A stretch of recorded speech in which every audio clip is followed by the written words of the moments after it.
We start at 10. I usually put on like just a randoms, kind of deep cuts playlist, let people trickle in, maybe hear some songs they haven't heard before, or some more obscure songs that not everybody would flip out about, but some people would. And then once I see the room's like a little more filled up and we can cause a little bit of havoc, Ryan and I hop on stage, and my original vision for this fucking emo night thing was to try to get more of a karaoke aspect to it and try to get singers from across our little local scene to come and do songs here and there. And that was always my suggestion to the guys that ran it before, and it never happened. So when I got asked to do it, I'm like, well, I'm going to do it my motherfucking self. So I just jump up, I hype people, I bounce around, I've broken bones and dislocated things and all kinds of dumb shit. But I try to make a point of making it more of an actual performance, and I sing along. And it's where I get to scratch my itch of being a performer, and everybody has to just fucking suffer it. Hey, what's up, Vox and Hops heads? I'm Matt, the vocalist of Cryptopsy and the host of the Vox and Hops Metal Podcast, brought to you by Sound Telemedia and Evergreen Podcasts, where I sit down with fellow metal musicians, talk all about their lives and music while sharing killer craft beers. This Vox and Hops episode is presented by Heavy Montreal. Heavy Montreal are Montreal's premier metal promoter, and trust me when I say this to you, if you are ever in Montreal and you would like to go see an amazing metal show, well, I can definitely guarantee you that Heavy Montreal will have you covered. I'm beyond stoked to have Heavy Montreal behind the Vox and Hops Metal Podcast. There are a bunch of amazing things that are happening right now in the world of Cryptopsy, and the first thing that I want to tell you about is that Cryptopsy has a brand new record coming. That's right, we are dropping a brand new record on June 20th via Seasons of Mist. The record is called An Insatiable Violence, and you can go and listen to the first single now, Until There's Nothing Left. It dropped back on April 15th, and I am beyond stoked. The Cryptopsy has an amazing album coming. But more than that, Cryptopsy is coming back to Europe on the Infernal Bloodshed Over Europe tour.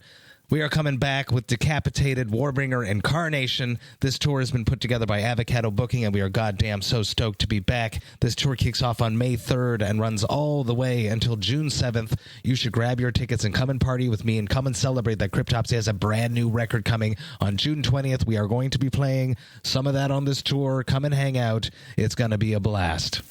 Before we jump into today's episode, I'd just like to ask you to follow the Vox and Hops Metal Podcast on the podcast platform of your choice. But more than that, I would love for you to tell a friend about the podcast. If there's someone in your life that just loves extreme metal and craft beer, well, you should definitely let them know that the Vox and Hops Metal Podcast exists. If you would encourage one of your metalhead, beer-loving friends to become a brand new Vox and Hops head, that would be something that I would truly appreciate. Now, today on the podcast, I'm very stoked to be with Jason Greenberg of Emo Night Foufs. Get ready, everyone. This is Vox and Hops, episode number 494.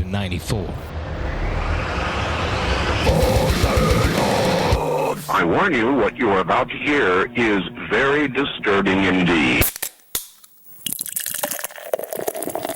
What's up, everyone? Today I'm very stoked to be here with Jason Greenberg, longtime friend, a longtime Montreal music scene You can call me a personality, I guess. Personality. Yeah. I was going to say icon. You're always there. Yeah. That's how I remember you. I'm like that homeless guy they talk about on fucking movie sets and shit. They're like, this guy, he's been everywhere. We were talking about it before. We are at Mellön, which is my neighborhood craft beer spot. Closest craft beer brewery to my house until they open something else. And then that will become that one. We are drinking, it's Vox and Hops. We've got to talk about beer before we talk about other things. We are drinking the Mellön Pivo. Oh my God, that's a long word. Hold on, I got 11% Nifiltrovane. The Sveti Lezak. It's a 4.5%. It's part of their heritage. Thank God I got to read that off the board. Cheers. Yeah, man. Oh, that's clean. It's clean. It's a crusher. It's delicious. Yeah. Let's just jump straight into it. Talk to me about beer. Do you remember your very, very first... Oh, I was going to say something, but I'll take that back. I remember first meeting you. We were talking about that before. Yes. It was... you were always just there. Yeah, I was just kind of physically present. I would play shows, and you were always helping, is what it was. And I didn't realize you were actually working the shows. Because I was unexperienced, and I didn't understand what actually happened. I didn't know what a hand was. Oh, I'm more than just a hand. I'm a mouth too, Maddie. No, so I guess I caught the concert bug right from my first one when I was the ripe age of 16. That was your first show? That was That's my when you first started show was when working? I was 16. And ever since that, I was like, I want to be in this as much as physically possible all the motherfucking time. What was that show? Oh, God, it was Metallica. Really? Metallica Where? at the Bell Center with Godsmack opening. Ooh. What was it about the show? Was it the production side of it or just the music side of it? It was just being in it. I had been so enamored with music my entire life, although I'm utterly talentless with an actual instrument. I've always been so enamored by music and entertainment and all of it that, like, seeing my first concert, I was like, oh, fuck, I'm never going to amount to anything. This is what I'm going to chase for the rest of my life, you know? And that was kind of it. So, from that point, as much as I could be at shows and doing things for shows, I was. And it started with helping out on street teams, and then it became taking over those street teams, and then I finally got a call from a beloved friend of ours, Nick Guérin, to work my first show as a stagehand. Shout out to Nick Guérin. I should get him on the podcast. I haven't. He does a lot for Montreal metal scene, music scene. If you need it to be particularly faster paced or more entertaining, you can get me on, and I'll just rag at him for an hour. I love Nick so much. But he helped me get my start as a stagehand, and that quickly became me being more of a stage manager, production manager-ish, and then I moved around. I've worked for just about everybody at this point. Is there like let's go back a bit. Mm-hmm. Define all these things that you just said, because people listening might not understand what they are. What does a stagehand do? Yeah, I mean, really anything and everything. Shy of, straight up giving someone head. I don't think I've done that yet, but no. So a stagehand's main job is loading in gear, setting up gear, lights, video, sound, equipment, and for 4 years prior to the pandemic, I just worked every club, worked for every band, worked for every promoter that would have me. If you needed to have something to be carried, I was your guy. If you needed a schedule to run on time, I was definitely your guy. Which is always very, very appreciated. There's nothing more irritating than having a day sheet and then the word starts spreading across the tour package that we're running behind. Yeah. And it's because of you opening bands. It's your fault. It is. It is. No, you can't do an encore. No, you shouldn't play that cover of a band no one fucking knows. There's been a couple of times where I've almost gotten into fights because I've been very stern with locals and stuff, being like, hey, man, we got a schedule. We're running on time. If you try to move it out of that, we're going to have a fight.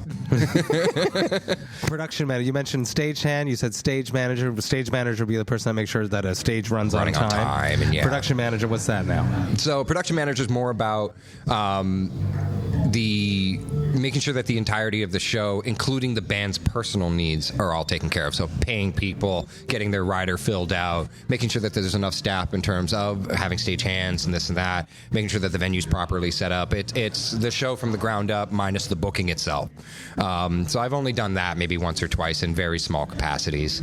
But I just, like I said, I wanted to be as part of all of it as I physically fucking could. And by the time you and I met, I think I was still in my street team phase. I was still just helping out with that a lot. So I was at every show. Just promoting other shows. Yes. Street teams, I miss those. We need those back. Bring it back, people. Yeah. The internet is not working. You cannot just put a post on the internet and expect people to come to your show anymore. It was both grueling but also very rewarding. It made my way into all of these shows too, and I big shout out to Extensive Enterprise and the mystical magical Dave Boucher for that. He's Vox&Hops alumni. He was one of the first 100 Vox&Hops episodes. Yeah, I want to say episode 20 something. I think so. Yeah. And I remember you and I'd seen you around. I knew 3 Mile Scream at that point. I was like, this band's awesome. And then I met you in the bathroom at Mad Hatter's. Really? And the first conversation you and I ever had, we both had our dicks out, and you were just like, I remember because I was wearing a Protest the Hero t-shirt, and you were like, that band's awesome. Oh, it's funny. I feel like I remember that. Yeah, almost. Your hair was down, so I doubt you do. I was probably partying. When my hair's down, you know that I'm having a good time. But yeah, I think that was love at first sight for the two of us. Wow. And the following couple of times I spoke to you, I was really trying to get a vocal teacher, and you were like, he's got all the things I want. And then neither of us were ever able to make that happen. I never felt qualified to share. It's hard to get it out of my brain. It's a very personal thing, singing. I'll refer people to Sébastien Carateau, which is great. He is fantastic. Yeah. Why is it when a show is not doing well, the hands are the first things that get cut? And why do I know that? It's because that never happens to me, people. But there's this like conversation. Oh, that there's no hands today. They cut them. You know. So that's because I guess in a way they look at it as a luxury. Oh, you want someone else to carry your drums and your guitar for you? You want someone else to carry your 500-pound soundboard up 3 flights of stairs? Yeah. Yeah. So that's a lot of why is if a show's really not doing well, then, hey, sorry, guys, you got to carry it yourselves. I can't afford to pay a stagehand, even though we're not expensive. Like, really? I've paid my rent in months, really guys. Not doing well. No, it's a profession of passion. It's not something that really. I love you know what I mean? But you're there and you get to see a lot of shows because you would have hypothetically bought the ticket. So that's that's it, and that's kind of the thing is a lot of the compensation is like, okay, well, you're part of the community, and then you meet and you know people and you become that face of them. Like, I know that guy. Yeah. See you on the metro. I'm like, how do I know that guy? Yeah. He carried my bass amp. Yeah. I remember him falling down the stairs and crying. I'm so deeply injured. Back to beer. What's your first beer? Do you remember that first beer you ever had? God. So I think it was one of two things. My mom comes from a like European French family, so I probably was getting fingers full of wine when I was an infant. Just to be like, shut the fuck up, Go kid. to sleep. Exactly. Your eyes are closing. I mean, I'm loud now. I was quiet then, but I guess I'm compensating. But anyway, another story for another therapy session. No, I think my first beer was either just hanging with like my mom and her friends, and it was a Heineken when I was like 14 or 15 or something like that, or it was when I was 16. I had just moved back to the city from the Eastern Townships for a whole long fucking reason. We don't have enough time for that. But I just moved back into the city, and I was obviously trying to be cool with friends. They're like, yeah, we're going to drink 40s of Black Label. Oh, yeah. I to this day, I'm certain that there's a bottle of motor oil in the world that had actual beer in it, and we had just gotten the bottles mixed up. But yeah, and then I kind of realized right away, I'm like, I really like beer. And so I very quickly became a Sleeman's boy, and then a Sleeman's man, and then craft beer was opened up to me, and now it's a dangerous world out there, man. I know. It's funny. You're the second person to bring up Sleeman. I was editing an episode yesterday, and Zach from Bad Bones' first beer was a Sleeman too. What was your Sleeman of choice? Cream ale. The cream ale. Yeah, absolutely. I miss cream ales. Yeah. It's a hard thing to get. They can't do it in a can. You can only get it on tap. Yeah. Yeah, I mean, I don't know if it was necessarily categorized as a cream ale, but Boddington's. The second I got my hands on a Boddington's, man, that was the end of it. I love cream ales, but yeah, as a kid, hitting a depanneur and grabbing a 12-pack, it was always Sleeman's cream ale. Hell yeah. I was a Silver Creek. Silver Creek's great, but at that point, just get a Moosehead. I guess you're right. Yeah, I guess you're right. I feel like Moosehead just tastes better at that point. You know? Into craft beer. You are into craft beer. I've gone. I've drank with you.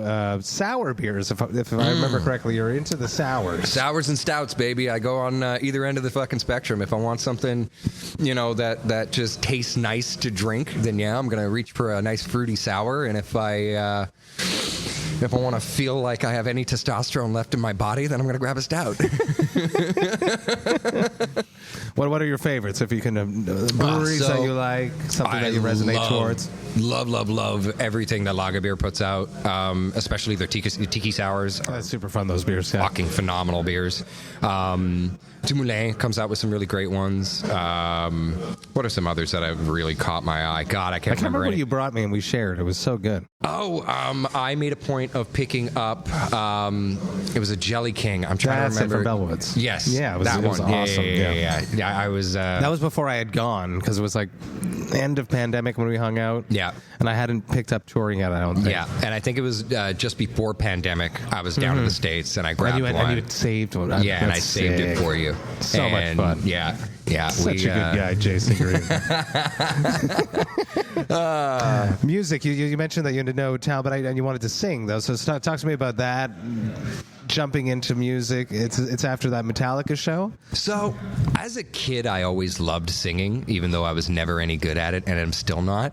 But it was just something I was so very, very passionate about, and that followed me. I tried picking up an instrument a bunch of times. I've got dog shit coordination with that and dog shit timing.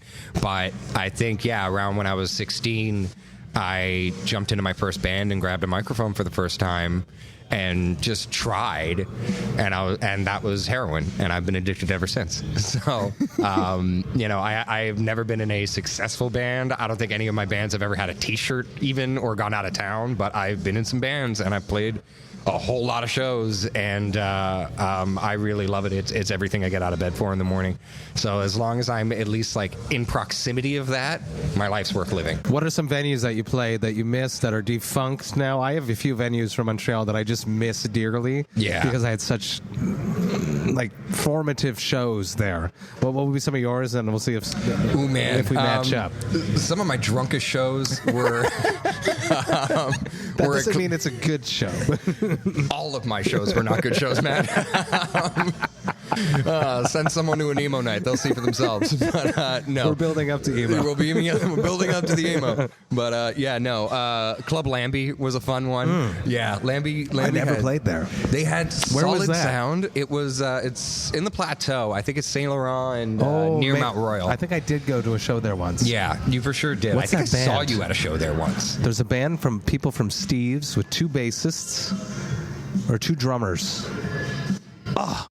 2 drummers, Trigger Effect, probably. No. It No? was like 70s rock worship with a female vocalist. No fucking clue. I can't remember the name. It doesn't matter. Okay, but I think I went to a show, see them. Yeah. Lambie was great. Played a lot of shows at Underworld, even though the sound was terrible. There was a few Underworlds. Underworlds moved around a few times. So the Underworld that was on like St. Elizabeth and St. Catherine, the upstairs one there. Yes, I played there a few times. Yeah, with same. the Era of, Yes, I think I saw you with the Era of Really? over there. Yeah. Hey, man, I've been standing outside your bushes for a long time, bud. The one that I missed that I had so many amazing shows at, also probably a bit inebriated with 3 Mile Scream drinking in the alley beside it where we illegally parked our van, was Café L'Inconditionnel. L'Inco, also known as. Just the worst sounding cave in the world. With that one toilet. Yeah. That was always destroyed. Yeah, Just annihilated. horrible. Yeah. And there's like literally no back stage. There's like a closet on stage. And Yeah. if you ever got like stuck there and the band started playing, well, I That's guess where you live now. Yes, back then. But nowadays, I'd be like, I'm leaving. And I just wouldn't care. But back then, I was like, oh, you can't step on the stage because they're playing. It's like a religious ceremony. And I can't infringe upon this. I think we were all still trying to shed this like very embarrassed high school mentality. Imposter syndrome. Yeah, heavy on the imposter Yeah. syndrome, while also trying to flourish our little main character syndromes and shit like that too. But yeah, I remember that. I went back there for my friend Ray's bachelor party. He had rented it, and it was weird being back in that room. Yeah. I think I walked by it forever ago, and I was just like, "Oh man!" Yeah. Every time I go down on the 45 down Papineau there, I'm always like, "Play there, my kids." I'm like, "I played there." My kids are like, "I don't fucking care. Stop." It's like I don't care what you did 20 years ago, Dad. It looks like a fucking dumpster, Dad. Because knowing your kids, they're probably already swearing at you. No. The Spectrum's another one that I missed. Spectrum was amazing. Yeah. One of my first like handful of shows when I was 16, I saw at the Spectrum. I think it was Stained before. Oh, I was there. Yes. And who opened Puddle of Mud? No, it was Default. Default. Who sounded exactly What's like that Puddle song? of Mud. They had a song. They had Wasting My Time. Wasting my time. Exactly. That just happened. Yes. Stained, but there was nobody there at that show. It was super relatively like loose, but I remember I'm standing on the side of the crowd with my brother, and at some point I just feel what genuinely felt like a brick hit me in the head. I was like, what the fuck? And I look around and someone had chucked like easily like $100 Aldo dress shoe in the crowd, and it hit my dumb little 16-year-old ass in the head. Wow. I was like, what the fuck? Stained. Oh, maybe they came twice and played the Spectrum twice. Mm-hmm. That's possible, sure, but I remember that show with Default. I think it was Puddle of Mud Me. I think maybe if you were 16, then maybe I feel like I was not much older than that. So. You would have been 21. Yeah, I'm not sure. 22 maybe? We're 6 years different? No? Yeah, I'm not sure. Don't tell everyone your secrets. Is that what that look was? Have you Googled me? Google thinks I'm younger than I am. You look younger than you are. It's true. You're aging wonderfully, man. I've been doing press for Latin America tour, and guys like, you out of 37 years. I shouldn't do an accent. You are. Well, that's coming out in the edit. Yep. You're 37 years old. Exactly. And I'm like, no, Google. Google lied to you, bro. I'm 41. But, oh, that's so good. Yeah, Google did lie to you. Oh, wow. And Reddit's just sucking on your balls right now. Thank goodness. The topic, I'll say it. Is Matt better than Lord Worm? I don't know. I'm younger. Yeah. I'm still in the band. That helps. Oh, man. Let's talk about Emo Night. Yeah. Something you've been doing for, I don't know, I want to hear the whole story of Emo Night. Cool. How did you transfer from being like a new metal loving, Metallica concert going, stagehand, production manager, stage manager into running an Emo Night in collaboration with Extensive Enterprise at Foufonitic Tick? So, I'll spare us some of the more controversial details, like, whose ass I had to eat. But 13 and loving new metal and finding my way into metalcore and falling in love with Killswitch Engage and stuff like this and finding myself in my first mosh pit at a Killswitch show and starting to hand out flyers in street teams, and it was always just about be at everything all the time. I suffer from a mountainous amount of FOMO, I guess the kids would say. I just want to be at everything all the time. And it's not for like the social aspect. I don't love attention, to be honest with you. Who doesn't? I just have so much positive attention. Fucking anxiety. Oh, you don't like attention? You said. I don't love attention. I really okay, don't. I do. But I do have this thing about entertaining. And I've always loved to entertain. So, yeah, in high school, I got into my first band, and that band lasted for a little bit. And then I got into my next band, and that band lasted for a little bit, and so on and so forth. I got in with, by just being at all of these things, I got to meeting some people. And by meeting those people, I got to little jobs here and there. And then fast forward to 2019, end of 2019, there was already an established Emo Night Foufs that was no longer going to be happening anymore. And the venue manager and the venue manager of Foufs and as well Dave Boucher from Extensive kind of approached me, and they're like, "Hey, we've been working with you long enough for 1,000 different things. You come to every single Emo Night," because somewhere along the way, I was in complete denial about how much I loved early 2000s pop punk and no, emo. I'm a metalhead. Yeah, I was kind of just like, I was running around in my Slipknot shirt being like, no, I'm a metalhead. But then you know all the words to My Chemical Romance songs. And I told myself I hated My Chemical Romance for so long until I went to an Emo Night, and I'm like, why the fuck did I lie to myself? It was my own little personal musical sexual awakening. It was amazing. And that was a night that I barely remember, but I was just like, this is awesome. I'm going to every single Emo Night I can find, because clearly I have an addiction problem, and my therapist is going to love listening to this. But I would just go to them all the time. So when the one that I was going to finally started getting established at Foufs, I was like, dream come true. I love this place. It's my two favorite things together, And when that crew was kind of moving their way out, I got asked to step in with a couple of other people, and I was like, yeah, does a bear shit in the woods? Fuck yeah, let's do this. So what is a typical emo night for people that don't know what it is? So an emo night is really just a fucking dance party. It's no different than an 80s night that you've gone to a million times at some dingy fucking so it's a bar. DJ that plays it's a songs DJ from a particular time period. Exactly. And I hire a wonderful DJ. His name is Ryan. He goes by Coach. He's the fucking best in the goddamn business. He also plays drums in a wonderful little pop punk band called fucking These Fast Times. And he's one of the craziest individuals I've ever met in my life. We are a terrible combination.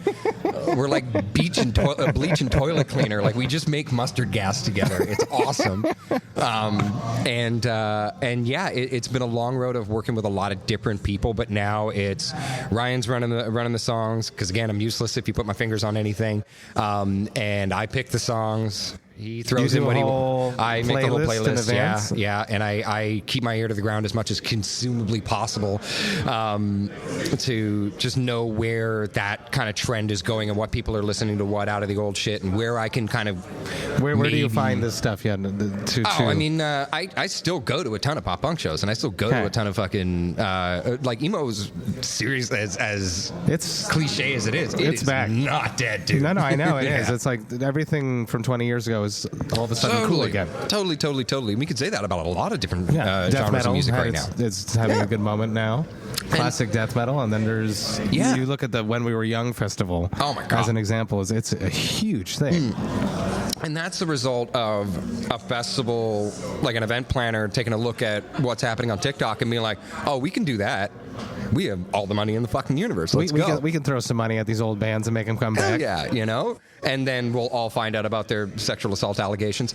But, which makes making my playlist very difficult, by the way. You cut them. Yeah, I do make a point of trying to avoid certain bands that have clearly been, politically just cunts in some capacity, like, or if you harass a girl or whatever, you know what I mean? Like, if you got a history of that shit, oftentimes, I don't really play this.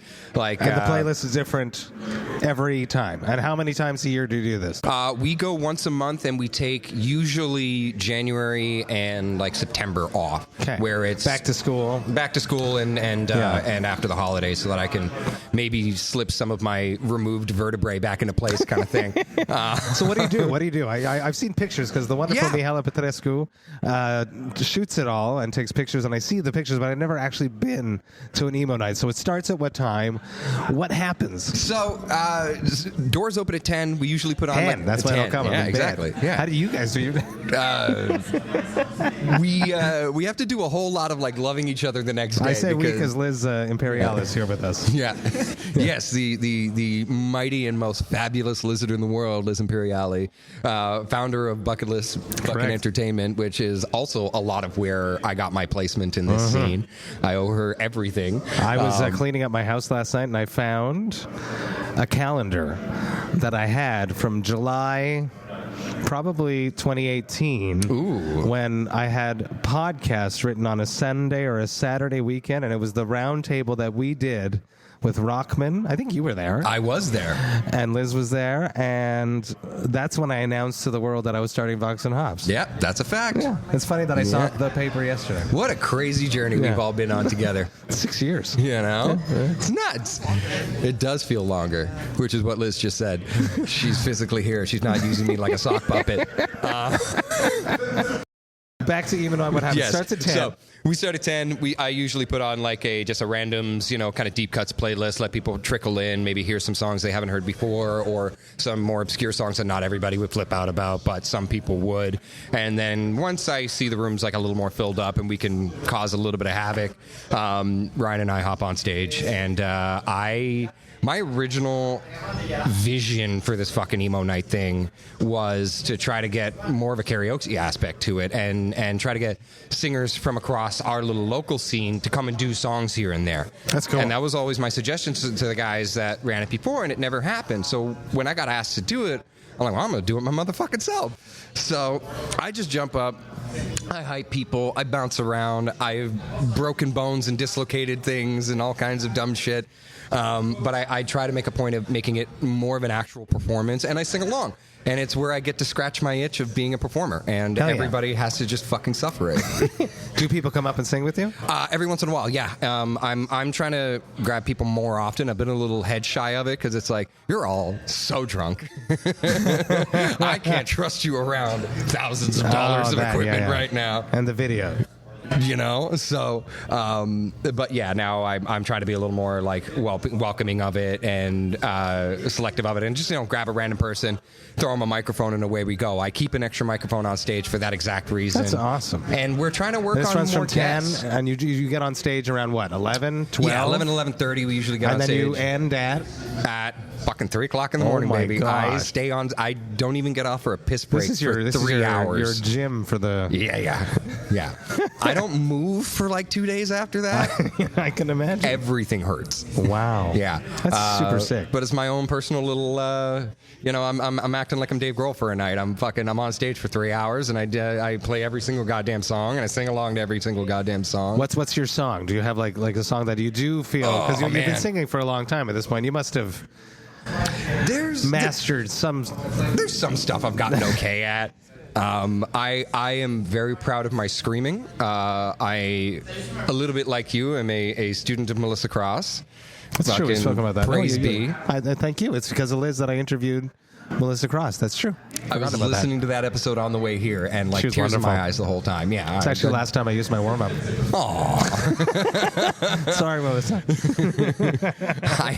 I am going to enjoy watching her beat you with a cane. I should try to hook up with her when I play New York. That's a good idea. Yes, you should also take me with you. Sure. I can do stuff. Maybe. But yeah, I'm a student of Melissa Cross. I stumbled across the Zen of Screaming when I was like 18, 19. And I was trying to perform, and I was sounding like crap. And it's been a marginal upgrade since I've started doing that. And then thanks to the Mystical Magical Bucket List Entertainment and the wonderful Liz Imperiale, I actually got to interview her before you did. That's true.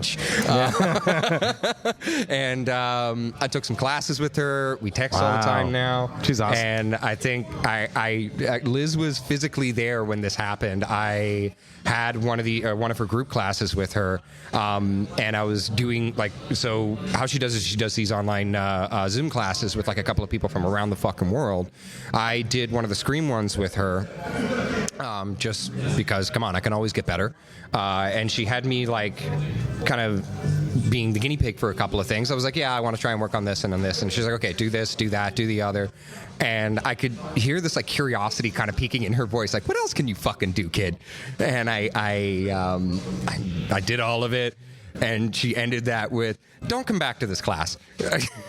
You don't need this class. Don't come back to this class. I cried. I was immediate tears in my eyes. Yeah. I was not prepared for that. She's my idol. So yeah, I guess I'm half decent at screaming. Good. That's sick. I have the Melissa Cross seal of approval. That means a lot to me. And yeah, I'm a baritone, so it's tough for me to keep up with a lot of these pop punk songs and shit, but I try. You do it your way. Exactly. I have a good idea. Have you teamed up with like Extensive to the point where if there is a pop punk band in the town to have them like come cameo? So that can logistically be very Liz is like disappointedly saying, we've tried. We do try, and we keep trying. I just imagine like Billy Joel Armstrong, like oh my God, and, you know what I mean, like type sort of thing. And that would be wonderful. I would love something like that. We have done some collaborations. Wade McNeil of Alexis on Fire has done one officially with us as Emo Night Foufs, and we've gone and done one of his with him. Does he do an emo night? Is that right? Yeah, he does a traveling emo night called the only emo night ever, which is so cool. Play off of Alexis on Fire's website. Yes. And we also just back in December did the very first emo versus nu metal night, at least in our history, with Liam Cormier of Cancer Bats. Oh, and very cool. That was chaos. Just full ballistic fucking, we were all going nuts. It was a great time. Break stuff. Oh, fuck yeah. Yeah. Korn and Limp Bizkit and System of a Down. And yeah, it was all really ugly really quickly. Where can people find Emo Night? On socials. So you can follow us just about fucking anywhere except Twitter, because fuck that weird asshole. We're on Instagram, we're on Facebook, we're on TikTok. Are we on YouTube? I don't think we're on YouTube. No, we're not on YouTube, but we're on Instagram, TikTok, Threads, and Facebook. We're on those 4 things. What's the handle? At Emo Night Foufs. At Emo Night Foufs. Yeah, so you can check us out there and see all the fun that everybody else has ever had. Also, anybody listening to this, please follow. Yeah. I'm trying to pay my rent, guys. Come party. I beg of you. How do you remember all the lyrics? That's a weird thing that I'm able to do. I just remember lyrics of a lot of crazy fucking songs. And like you said, a lot of people have come up to me in random places and been like, I think I've seen you at every single concert I've ever been to. There you go. Yeah. My heart flutters with joy because I'm like, I have been at every concert you've ever been to. But then I also feel like, but I'm not cool. Don't assume that I am. I suck. I'm just a dude who like has a serious addiction. A music addiction. I live and breathe it. But yeah, so I guess I've listened to all of this stuff so goddamn much it's burned in my skull. That's a good gift to have. Yeah. Basically every month, about a week or two before. Well, you're making the playlist too. Exactly. So about a week or two before, I try to just, no matter what else is coming out, I try to just force myself to be in emo mode. And listening to my playlist and listening to like my endless bank of songs where I'm like, all right, let's get a beginning, middle, and an end here, and try to craft up 3 hours of songs, and away we go. Insane. Yeah, and I think it's awesome. I gotta come. You really do. I can't it's promise I'll stay till 3 a.m. That's okay. That's okay. We'll sing some Paramore together. I'll get. I'll have to do my homework first because I will have to do your warm ups. My homework. I can't hum you one right now. Off the top of my head. One last question, the classic Vox and Hops wrap-up question. It probably doesn't happen to you very often, but maybe it does after Emo Night when you drag that 12-pack of La Batte 50 up on stage and you crush through it in 3 hours, and the next day you can't move. What is your hangover cure? My wonderful and beloved lady and I have a ritual.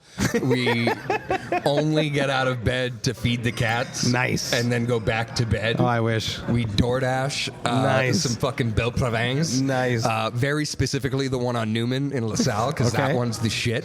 I get a fucking family-sized smoked meat poutine and like 3 burgers. Family-sized. Yeah, and I shortened my life by at least 15 years. I should be dead already, Matt. This is not a joke. But yeah, that's easily my favorite hangover cure. Just get some grease in me and fucking snuggle up to my lady and the cats, and that's it. Watch some dog shit fucking TV and movies, and forget the rest of the world exists. Jason, thank you so much for hanging out with me, talking about your life, talking about music, talking about beer. This has been a pleasure. We're going to keep hanging out, but not with people listening, because Liz has been sitting here the whole time. I don't want to talk to her, too. Cheers.